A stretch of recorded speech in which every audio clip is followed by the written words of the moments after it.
Story: The Curse of Blackwood Forest. The sky was overcast as Emily and Jack stood at the edge of the Blackwood Forest.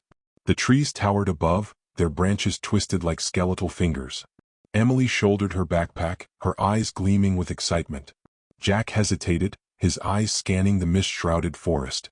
Despite the foreboding atmosphere, they stepped into the forest, their feet crunching on the underbrush. Inside the cabin, the atmosphere grew heavier.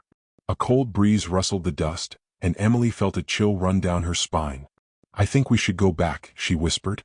But before she could move, a loud creak echoed through the cabin as the door slammed shut behind them. A shadowy figure emerged from the darkness, his eyes glowing an unnatural green. His form was humanoid but warped, his face twisted in anguish. "Why have you disturbed me?" the figure bellowed, his voice shaking the walls. Alaric's voice grew harsher, and the air chilled further.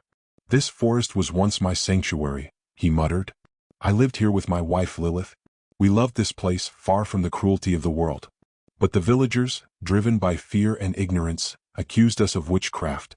The cabin began to tremble, and ghostly apparitions of villagers materialized, their faces twisted in terror as they relived their deaths. Emily and Jack clung to each other as the chaos escalated. Alaric's figure began to dissolve, his features softening. "Perhaps my punishment is over," he said, his voice now calm. "Your love has reminded me of who I used to be. Go and cherish each other. Do not let anger consume you as it did me." As Alaric disappeared, the cabin began to collapse. Jack grabbed Emily, and they bolted out just as the structure crumbled into dust.